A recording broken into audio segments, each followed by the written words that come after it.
Welcome to the Inside Silverstone podcast, a business-focused podcast covering all things tech, engineering and innovation.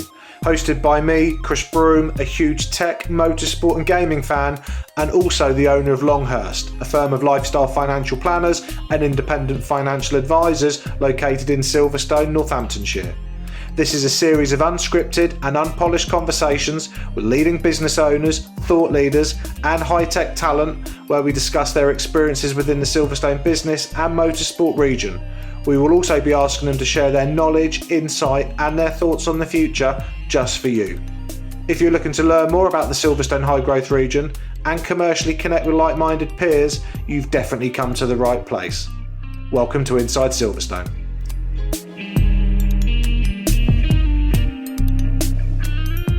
Welcome to the next edition of Inside Silverstone. My name is Chris Broome and I am your host. Today I am delighted to welcome to the show, finally, a new friend of both Longhurst, Inside Silverstone and myself, Damian Sodel from NN1 Personnel. Damian, welcome to the show. Hello, Chris. Thank you for having me in. Absolute pleasure, my friend. So, Damian, sort of narrative of the COVID catch-up series and really the whole of Inside Silverstone is to share the stories of those involved with either Silverstone or South Northamptonshire or motorsport, engineering, transport, etc., etc. And so you and I met each other through a mutual friend, Mike Hayward from Woodfine Solicitors, where I think you and I sat next to each other at MK Dons. Was that right? Yeah, that's correct. Yeah. Did the Dons win or lose? I forget. I thought they won 1-0. I think it was against Bolton. Right. What the Dons won or did they lose? So. I think so. Yeah, I think you lost.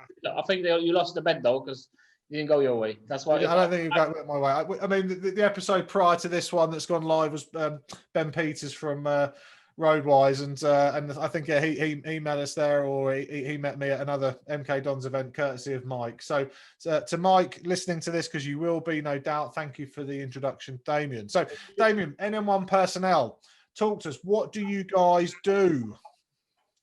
So NN1 Personnel is a family-run based business based in Northampton. It's me and my wife, and we specialize in recruiting and providing the temporary HGV drivers to a range of different logistics and transport clients across the county. We've been running nearly 6 years now. We started with one driver. Now we're the best pro-COVID, the best year last year we had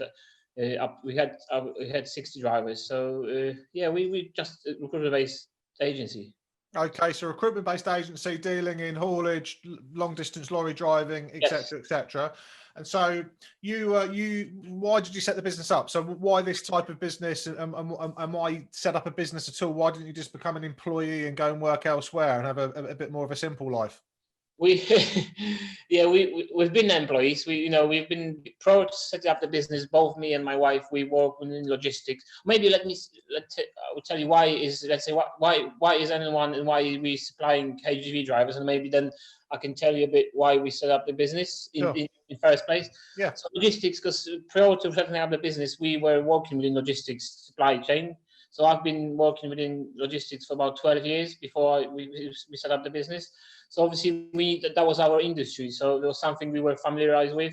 And during that time, I worked with a number of logistics and transport clients. So I had some contacts.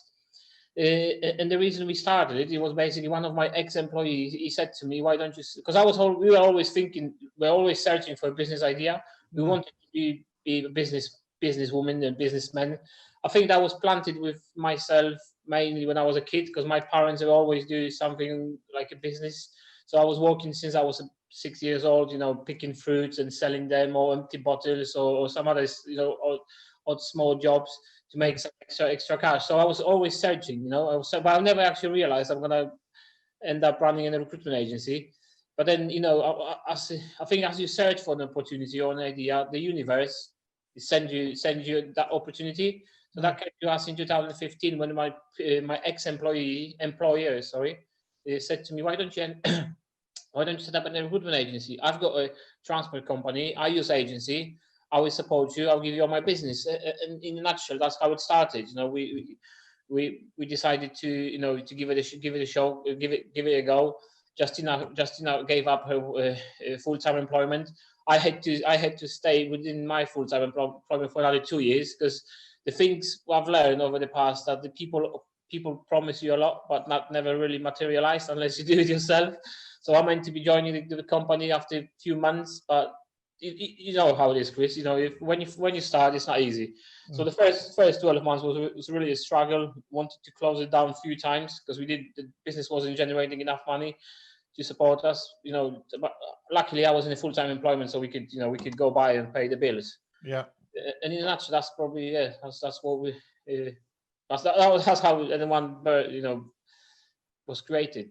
Yeah, fine. And we'll come back to day to day, but let's talk about when you were 6 years old and picking fruit. So you think because of your upbringing, because of maybe your parents and seeing them, you felt like you wanted to be earning an extra few shillings, as it were, and you were busy, and you think that's just naturally progressed up to adult life as wanting to be an entrepreneur.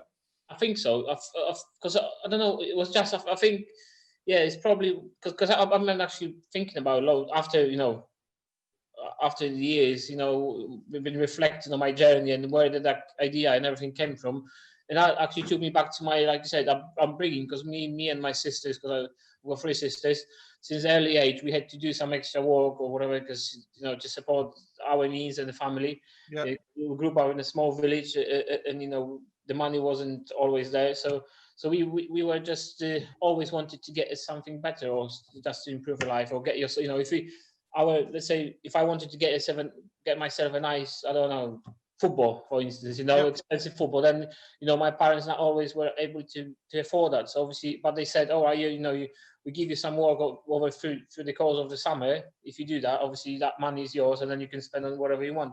And I think when I reflect and look at it, probably that's where this entrepreneurship spirit was planted in myself. Yeah, and your hard work ethic, which was evident, because just before we went on air, you told me that last night you were actually mucking in and driving because we'll tell the story. So you not only run the company, but you also lead by example. What did you do? What did you do last night?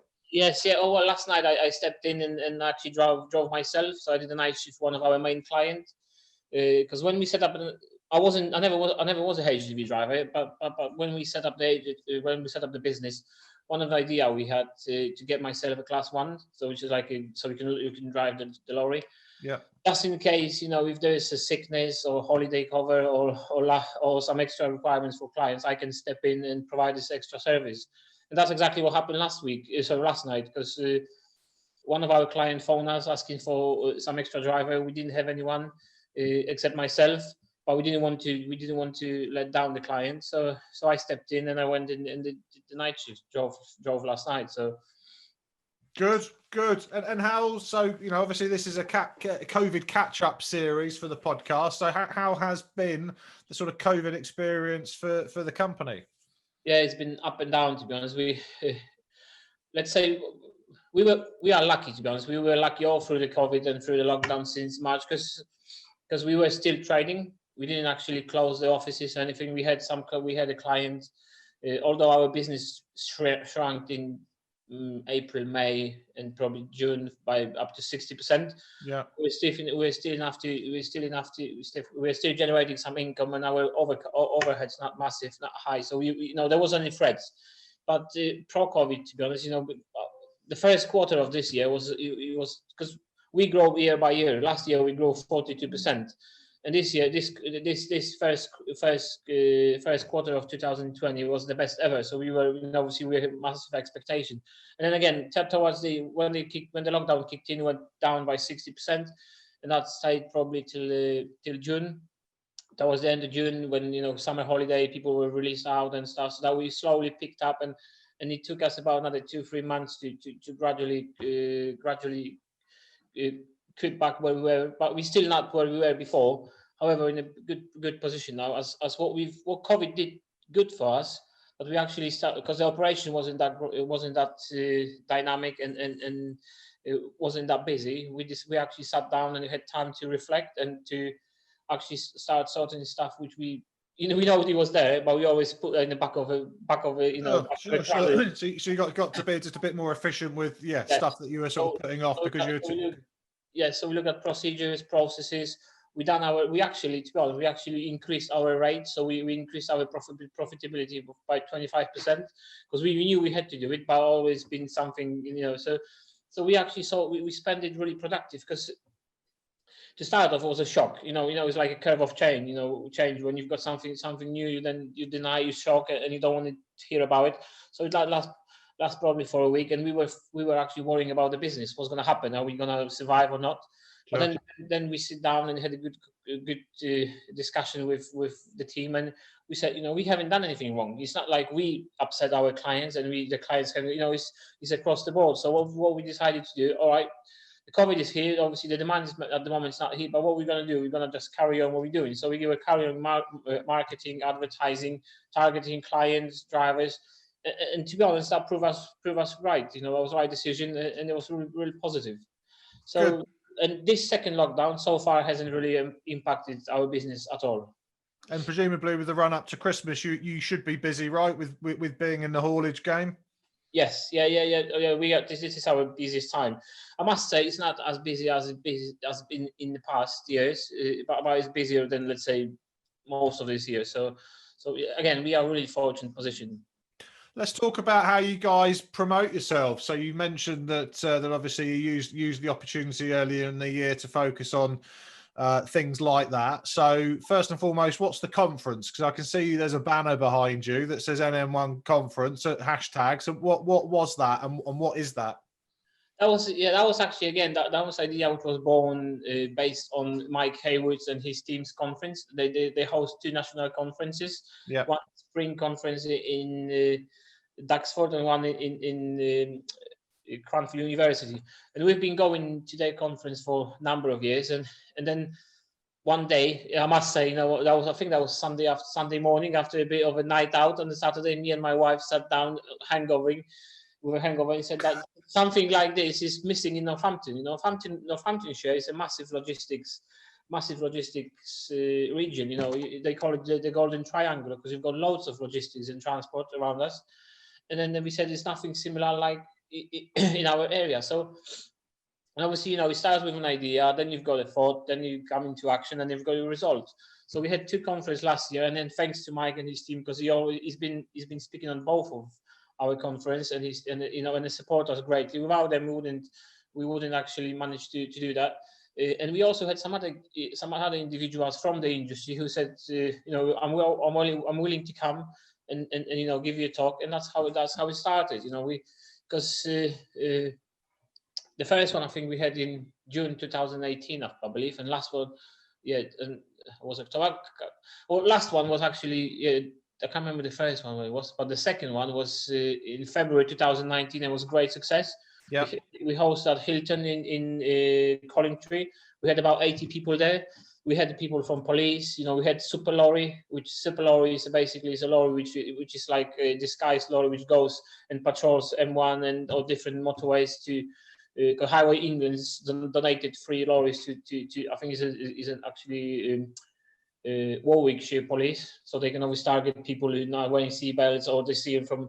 So that was great. Wow, I didn't know that. Yeah, we had So we will come back to this conference, so we will invite you for the next one. But it was no, but I'm also the Super Lorry. So there's a couple of Super Lorries on our roads that are basically looking out for bad drivers.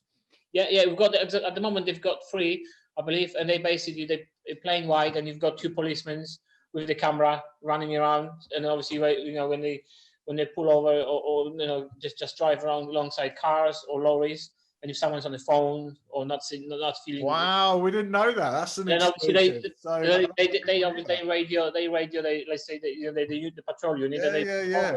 What a great idea. What a great idea. But also, you guys have won an award, because I remember being in your office a few months ago when we were allowed to be active like that from a business perspective, and there was an award on your table. So what was that award for? Yes, when we started, because I think we always keen learner, and we always listen to people more experienced from us, and we always look people or try to reach the people we can learn and and they can help us grow the business and grow ourselves. Yep. And when we started, we at similar time there was a forum which was created called Northampton Logistics Forum, which was basically a combination of people from university, county, council, logistics companies, basically people from the industry trying to get together every so often and tackle the industry problems. And Justina, but first obviously she was really active member of this Northampton Logistics Forum, and we since we always been, we still are. So and then they every year they've got like an annual the awards gala when you've got different categories when you can nominate yourself or somebody can nominate you. And one of the categories are the best HGV driver of the year and the best temp agency of the year. So obviously we always try to put ourselves and put our drivers through the categories, and we won one in 2017 for the best agency, temporary agency within the county. And then in 2019, we got another one, the best temp agency, logistics agency, in Northamptonshire. So that was a really good recognition for us because it's a massive night out, and you've got 400 people from different from the industry, and it's really good publicity. No, amazing stuff. As I said, you can see that on the social media, and you guys have been doing some videos, and I think Justina was interviewed by the newspaper, the local Northamptonshire newspaper the other day, because that was on LinkedIn as well, right? Yeah. We've been on the radio a few times. Justina, I think she's been on BBC Northampton a couple of times. I've been there once. We had some press releases and been interviewed by some local newspapers, because we work with a company called Europa Worldwide Logistics, and they moved their massive warehouse from Northampton to Corby, and obviously I think by moving that they created quite a substantial number of new vacancies. So and we were really happy to be part of this move. So very good for us. Very good. Coming back to the entrepreneurial bit, so you and I have gas-bagged and spoken many times clearly off air about things that we like reading and podcasts and stuff. But from a book perspective, what was one of the first sort of entrepreneurial type of business books that you read that you could recommend to anyone else listening to this? Any favourites? Yes. So to be honest, because people who know me, I've started reading books probably. Yeah, about 18 months ago, but because we were through the journey, and I thought, why should I read the book? I know everything. They're not gonna teach me anything else or anything I don't know. And then suddenly my wife actually said, no, we have to start reading, and we did. And up till that time, I probably read about, I don't know, maybe dozen of books in my life. Yeah. And then since then, I think I've got I'm nearly on about 40 different books. And to be honest, it's difficult to. I've got lots of really good books which I really like, and obviously they target about different areas of entrepreneurship. But if I was to give you a few, so it's definitely The Richest Man in Babylon. When I started reading up about the financial education. Yep. So The Richest, that had massive impact on me. Obviously, Think and Grow Rich, I think is the Bible. I'm reading this and listening on audiobook at the moment. One of the first book I read was by Jim Collins, Good to Great. It's how you build a great organization, and that was great. So yeah, I've got loads of books. Yeah, really really great books. You sent it to me. The Simple Wealth, Inevitable Wealth. That was really good. And actually now I'm not. My neighbour is now reading it, so because I'm getting slowly into financial education. So good. Well, I've got spare copies of that. So if anyone else ever wants one, Simple Wealth, Inevitable. And I'm reading, and that's great. It's a simple book. Again, it's simple, really simple, and small book, but it's great. And I'm reading now a really good book called The Principles by Ray Dalio. Again, yeah. Book, but yeah, I would definitely recommend that to everyone. Yeah, I've done that on Audible, so I went through that when that came out. I think that was about a year ago. Principles. Yeah, a couple of years ago, I think. Yeah. So very, very good book. And so just to conclude on the entrepreneurial bit, if we were to look back in say 10 years' time, where are you going to be, and what would you define as success? in 10 years time, I've got to be honest. I've got goals and some really ridiculous ones as well. So let's talk about them. What's the big audacious? I was going to swear then, but big hairy audacious goal. Yes. So, well, the big one is to be honest. So I've got this vision that basically I want to build a business, grow the business. Have a really hopefully we were thinking about going even maybe national. So so we've got like a national business. But what I want ideally what I want to do and what I've discovered is basically start sharing the knowledge I've learned because over this couple of years, to be honest, I would say a couple of years since I started developing myself and reading books and podcasts and change my mindset.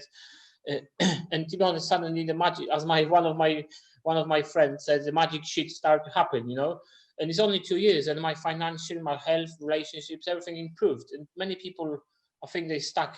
Sometimes they feel like they're stuck in the hamster wheel, and they think there's no way out, or basically you have to be a multimillionaire to have a really nice, fulfilled life. Which I actually know that through simple steps is possible. So my basically my long-term goal is to obviously to get financial independence, to build a substantial wealth, to start helping my friends, family, and then the world, and make an impact and start to share my knowledge. And live a nice hot sunny place, hopefully Mallorca. And then that's where I want to be. Just share this and try to change people's life, because they change our life, and I'm sure.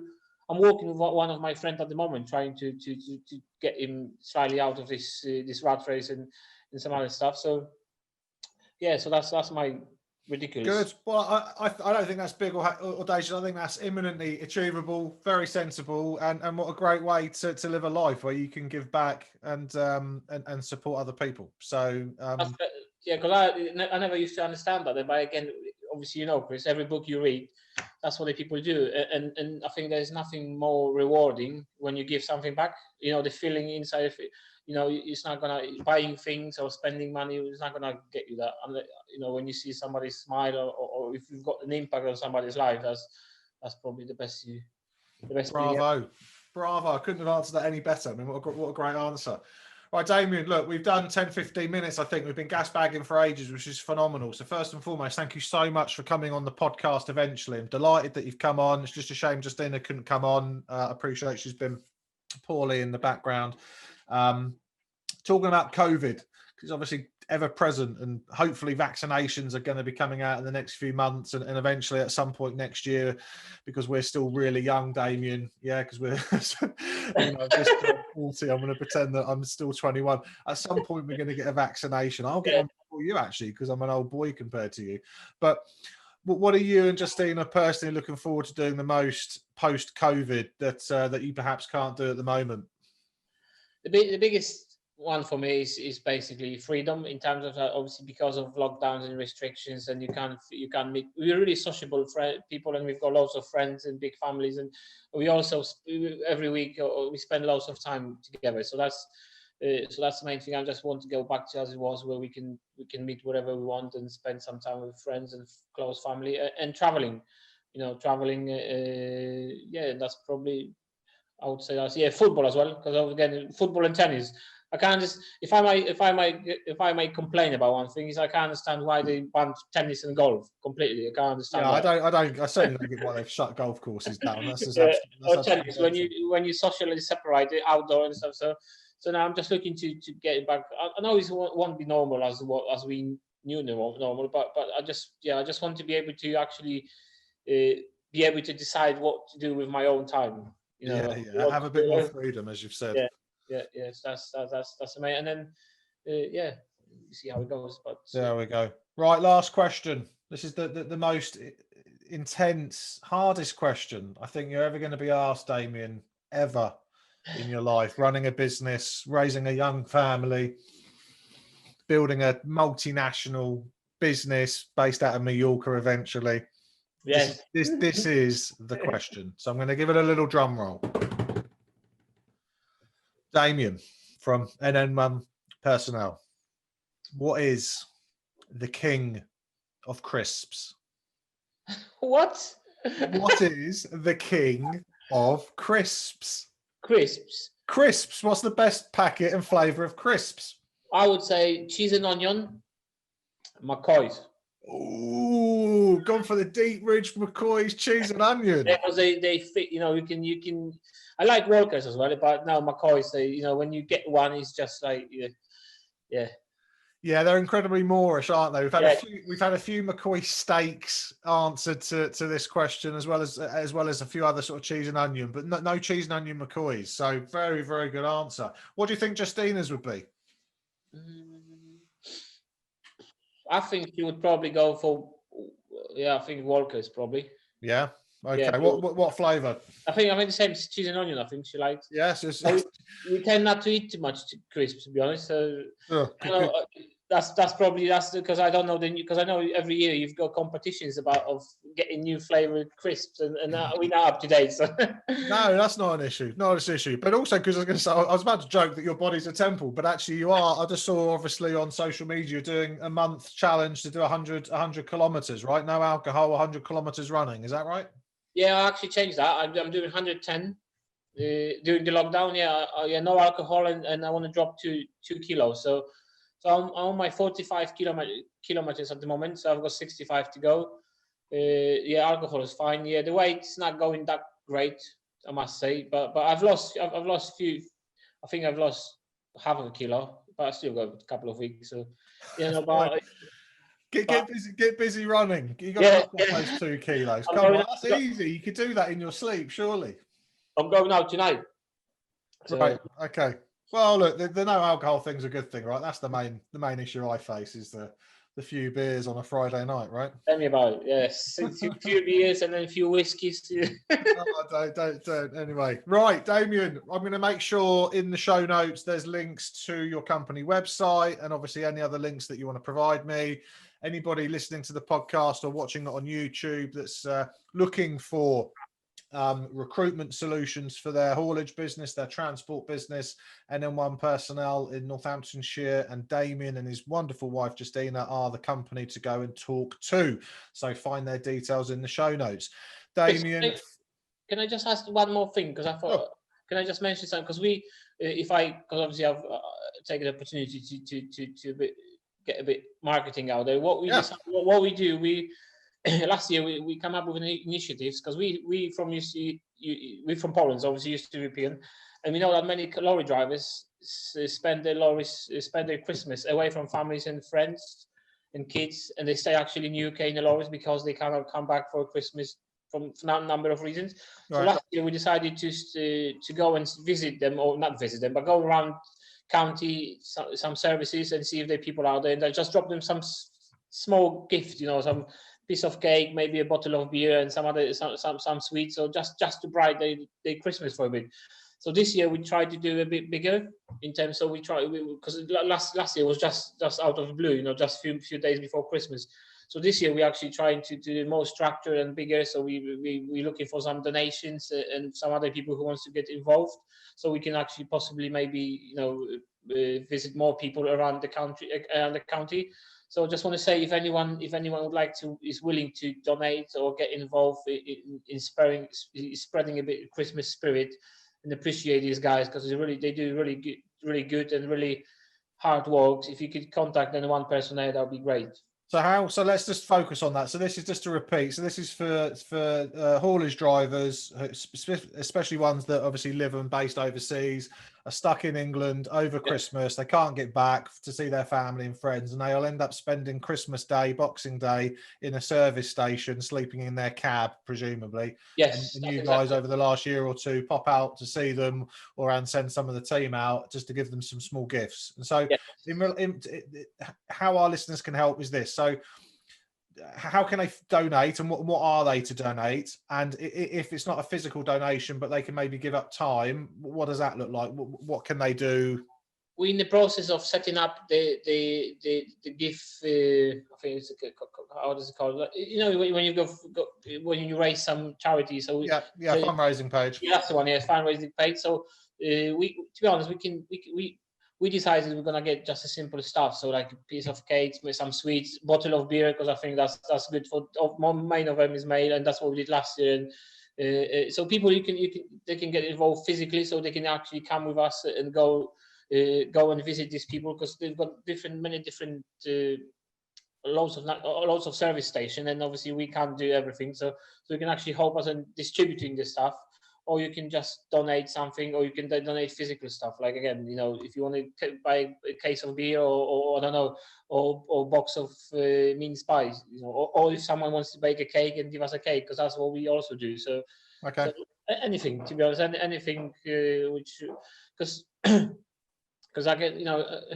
sometimes these guys it's not their choice, No, sure. And they're also delivering stuff so everyone else in the UK can enjoy their Christmas with their families, right? If I can give you some statistics, so 95% of everything which is moved by land in UK sooner or later end up on the back of a lorry. So so without them we wouldn't have a Christmas, so we can spend with family. So I think it's a fantastic idea, and well done for doing it. So we'll make sure, as I said, your company details and website are in the show notes, and when you get the sort of GoFundMe or the charity page, fundraising page up and running, let me know, and we will add it to the show notes as well. And you and I can talk off air, and Longhurst will definitely support that for you. We'll throw a few shillings at that, and see what we can do to support it. So, Damian from NN1 Personnel, thank you so much for coming on the show, my friend. And we will speak again very soon, sir. Thank you very much, Chris. I really enjoyed that. Thank you. Have a good day. The Inside Silverstone podcast is produced by the team at Longhurst for the benefit of those with a passion for all things tech, engineering and innovation. For more information, please visit longhurst.co.uk/Inside Silverstone, whilst also remembering to give us a 5 out of 5 star rating on iTunes. Please note that neither Chris Broome or Longhurst work for Silverstone Park, Silverstone Circuit or Silverstone Technology Cluster.